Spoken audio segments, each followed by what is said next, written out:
Hello everyone, and welcome back to another episode of Mediocre Thoughts. When was the last episode? The last episode, I think it was in November. It was in November. Okay. 5th November. Today's the 22nd of December. It is currently 12:09 a.m. in the morning. And let's do a recap of the year, I guess. I guess I have some things to talk about for this month, and I recently wrote down every single thing I've done this year, a different thing, because I don't think I've shared it on a podcast before, but my theme of 2024 was Year of Discovery, and truly discovered a lot of things. So can do a little recap, I guess.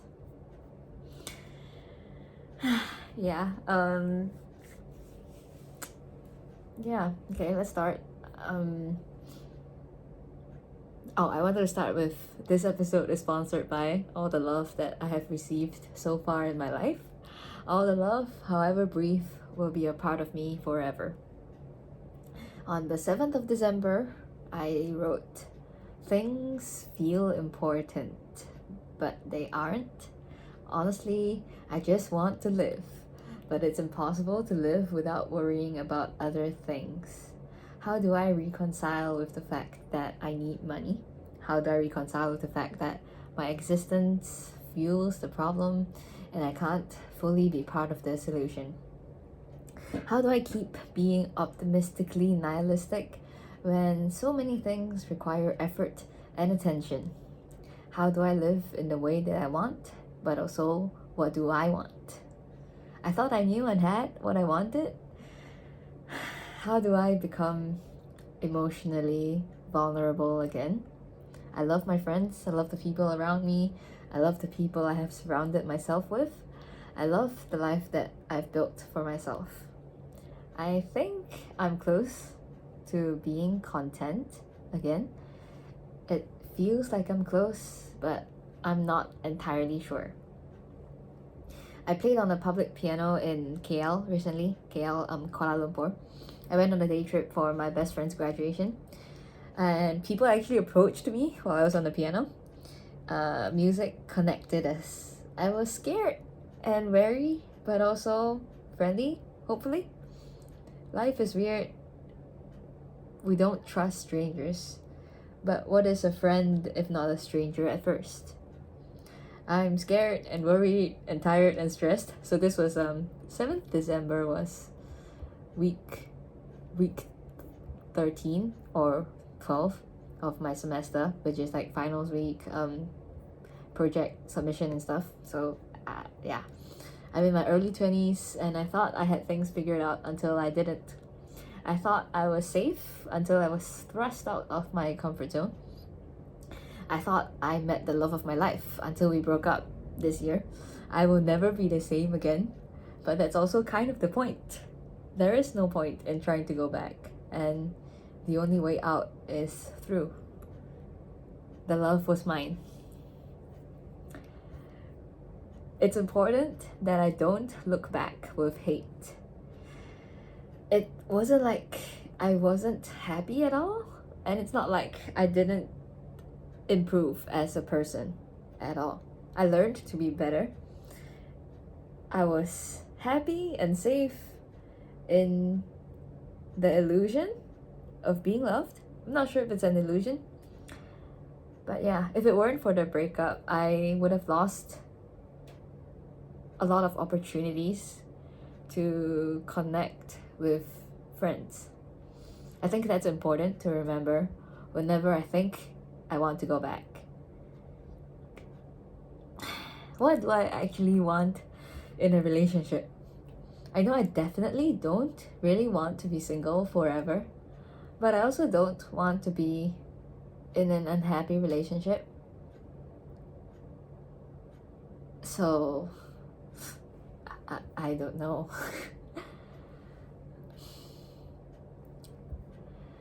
On 8th of December, I wrote something in Chinese.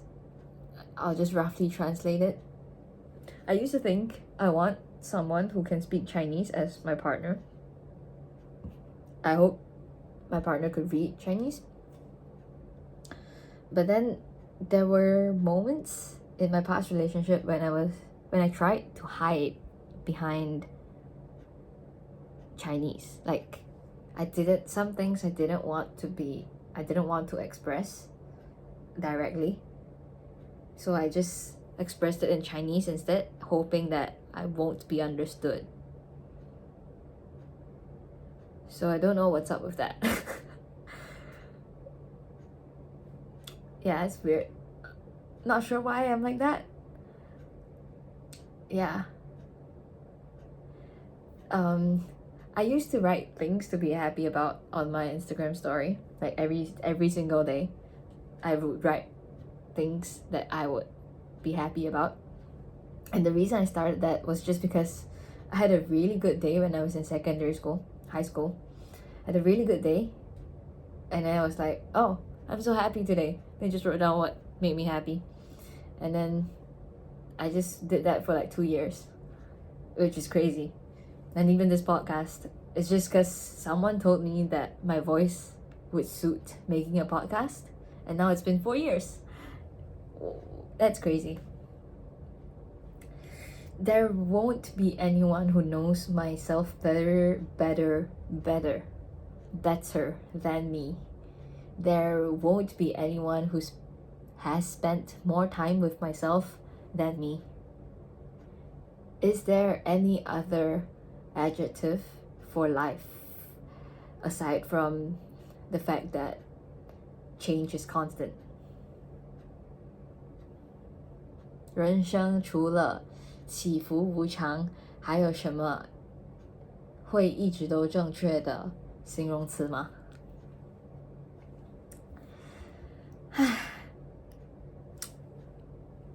？Year of discovery. I was thinking the theme for next year could be the year of definition, because it would make sense, because this is actually part of a design thinking methodology, a double diamond. SUCD friends will be familiar. And thinking, so after discovery, it'd be definition and then develop and deliver.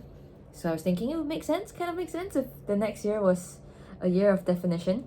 But then I realized the thing about the self is that it keeps changing, and I don't think it's the best to lock in on one definition at any point of your life, because things change, people change, you change, I change, we all change.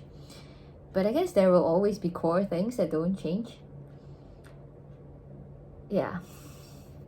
Sure, we all make mistakes and I let them define me sometimes, but also like it should be transient. There should not be a permanent sense of self. It is a phase. 11th of December. We cannot create without giving a piece of ourselves in our work. I was watching this YouTube video about a director explaining how a scene is constructed, and he mentioned something about maybe it says a lot about me and my family background about how he constructed the scene. That just made me think of the first line here. We cannot create without giving a piece of ourselves in our work. Next, we have a list of things I've done this year. It's quite a long list. I also have a list of books and movies and shows that I've watched this year. So let us go through this list. First, I removed the wisdom tooth in January. That was crazy. Okay, not exactly crazy, but it's first time removing a wisdom tooth. Then I got a dengue fever, and I gaslit myself that it was just a regular fever that wouldn't go down.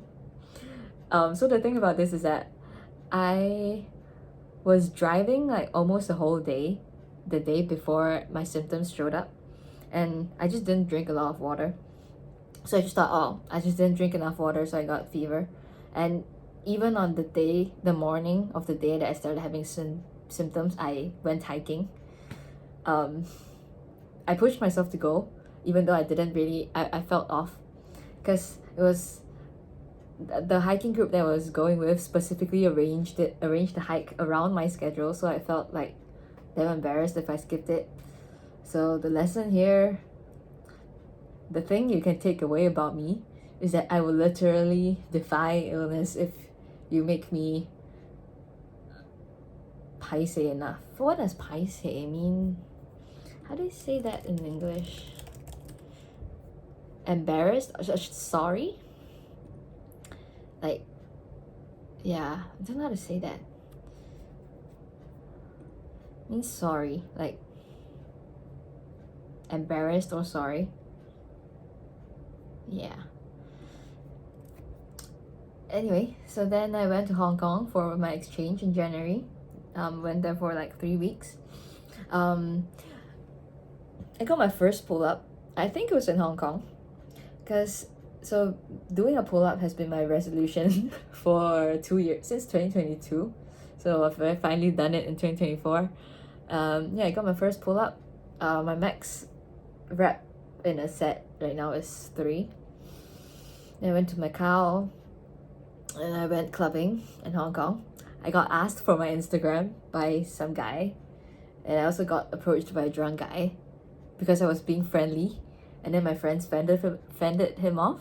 So thanks, friends.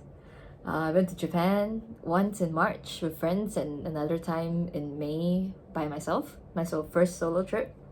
So went to China. I lost weight since 2023. Yeah, I started going to the gym a bit more in October 2023, and I've lost I think like 5 kilograms since. Yeah, and I hit my lowest weight in April by being sick because not sure what happened, but my gut health has not been the same since. And I had a solo trip to Japan. In that solo trip, I had the first capsule hotel experience, went to an underground music club, which was so cool, and then I had my first onsen experience. That was absolutely crazy. Best. It's just so good. And then I went to Korea. And I went on my first company trip while I was on internship. I went to Bali, and I went to Thailand for the first time in July, and then I broke up in late August. I went karaoke alone for the first time. I think I also drank alone for the first time. Not sure if it's the first time actually, but yeah. And this year I also printed my calendar of my life poster. And the first podcast episodes with people from SUTD. That's crazy. That's such a milestone. I also went on a road trip with my friends for the first time in my life. We went to Malacca and KL. I fell from a bike for the first time in years. I also bought a bike. Yeah, I bought a bike, and I fell from a bike for the first time in years.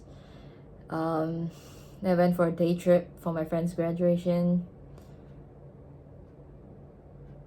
Oh yeah. Surprisingly, this was not the first time I had a day trip to KL. Because the first time was actually the break after secondary school. My dad drove down to KL with me for a scholarship interview.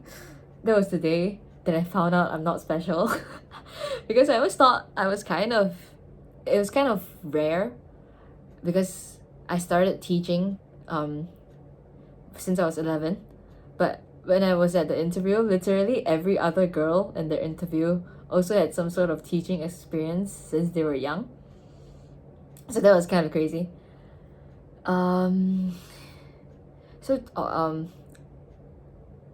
Yeah, that's about it this year.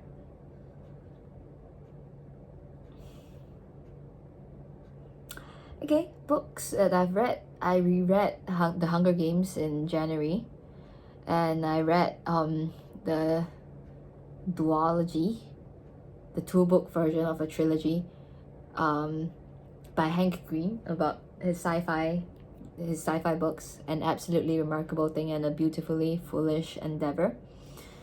I think I read A Brief History of Time this year, but I'm not sure. Then I read The Dark We Know, which is my friend's sister's book.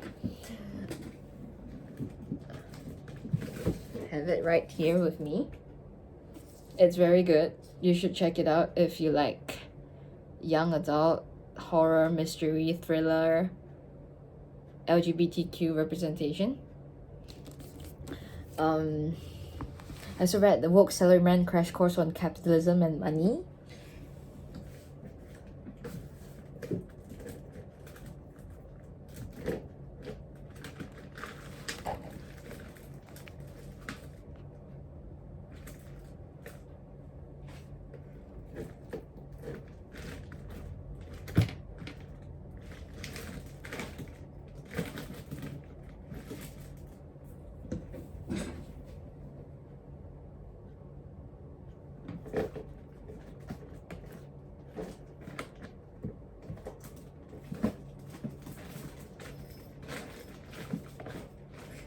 Okay, I can't find it for some reason.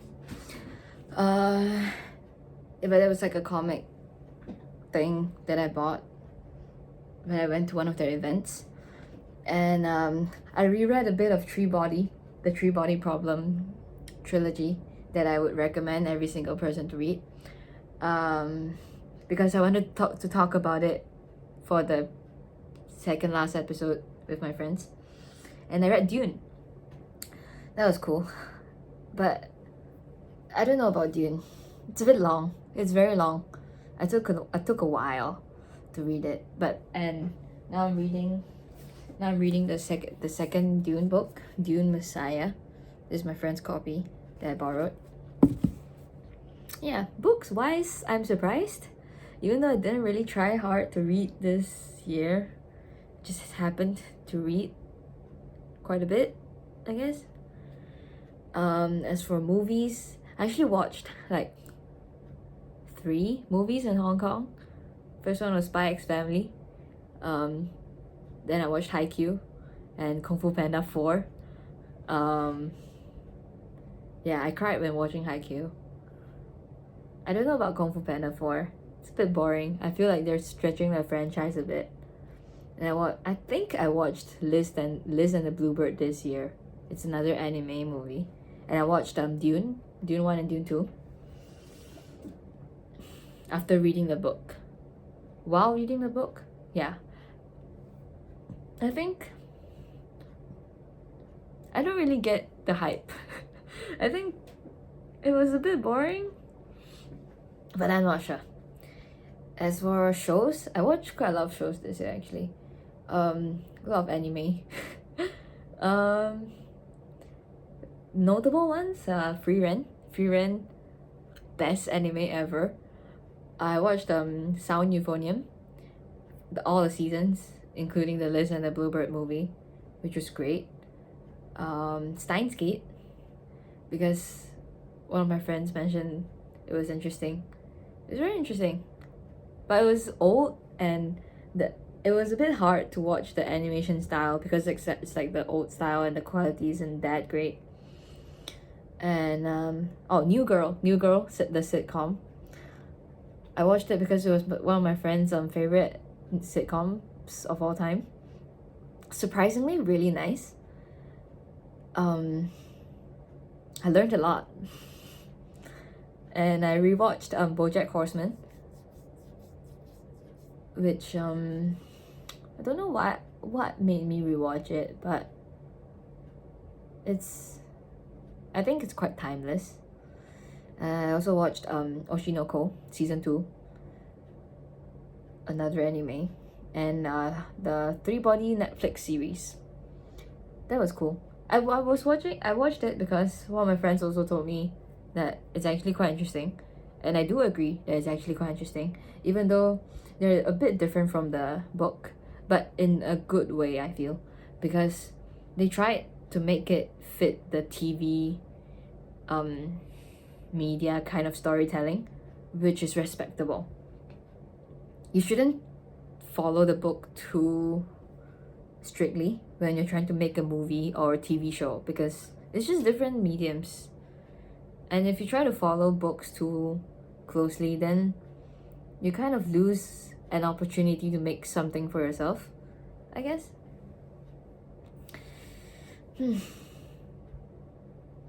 I love waiting. This is another paragraph that I wrote. I love waiting. The act of waiting is an act of love for me. I did a lot of waiting this year. Like, I traveled 1.5 hours to pick my sister up from the airport in Hong Kong. And then another time for my family, because they were on 2 different flights. I waited hours for my best friend's graduation. I mean, technically, I didn't just wait, I did other stuff also. There is so much love in simply spending time staying still for the people I love to find me. I love waiting. And then there's this I watched this vlog by this guy who's is the channel is called Gooby and Dooby. Yeah, it's about this neurosurgeon who decides to quit his job, and because he didn't believe in what he was doing anymore. And he had this vlog titled I betrayed my true self in a way that hurt me so bad I could not forgive myself for 22 years. I'm gonna link it in the description. It's quite interesting. It's like 56 minutes though, so yeah, listen to it while doing something else, I guess. He had this prayer that he mentioned in the video. It's like some Hawaiian thing. I forgot what exactly it was, but you can just listen to the video. I think it's somewhere near the end when he mentioned this prayer thing. It goes like, it's basically something you tell yourself, I guess, if you choose to tell yourself. Basically, it goes like, you apologize for something you've done, and then ask for forgiveness, and then you express your gratitude and love. So it's basically, I'm sorry, please forgive me, thank you, I love you.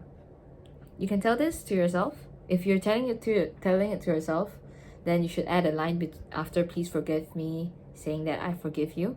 So it'll be, I'm sorry, please forgive me, I forgive you, thank you, I love you. I think it was quite interesting. I feel like people forget that they are capable of hurting themselves sometimes. So yeah, you gotta forgive yourself. And then I had this post that I saw from Instagram, basically saying, it's in Chinese, which I'm guessing they translated from Japanese. So I'm gonna translate it to English now, which is kind of funny. Anyway, so this guy, he talks to other people around the world as he's traveling, I guess. And he said when he was on a Mongolian field riding a horse, some nomad said something that really stayed with him. He said, even though a horse looks like it's free, but too much freedom will cause them to lose their community. So they always run under a circumstance when they can feel the existence of their friends, like with a pack of horses, I guess. So you always run when you're in a group. It's the same with humans. The key is to not mix up freedom and loneliness. 关键是不要把自由和孤独混为一谈 for my Chinese people out there. Yeah, don't mix up freedom and loneliness.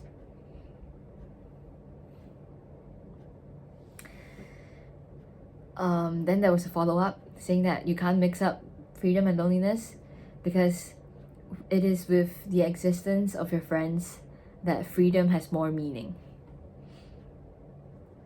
It's like how wind freely blows, but it is only when wind come together that you can feel the majesty of the wind. I hope this makes sense.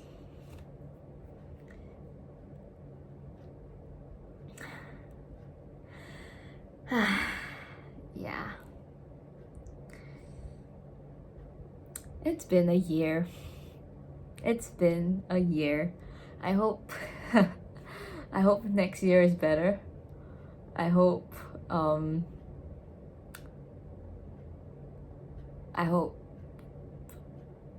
don't know, I just want things to be better, and I think they will be. So yeah. I should decide on my theme next year, I guess. I was thinking it's either definition or healing. And I guess I set some guidelines, not guidelines, but like small sub goals that I want to achieve, I guess. I said I wanted to join a half marathon, and okay, maybe that's too big of a thing. I would say that I want to run more. Right, I should write this down. Goals for 2025. Goals for 2025? I think it should be year of healing. So my theme would be healing. And sub goals. I want to run more. I want to read more. Maybe like at least a book a month or something. Or as much as I can. I want to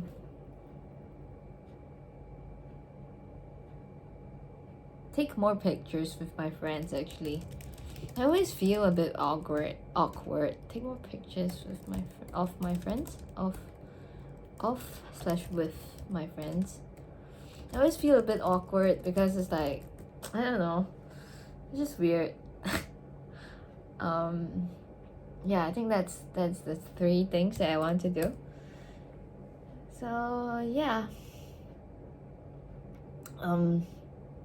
Here's to a better year. I hope your year was good. I hope even if it's not good, you are able to walk away knowing that better things are waiting for you. And yeah. What a year. What a year. Thank you for listening to Mediocre Thoughts.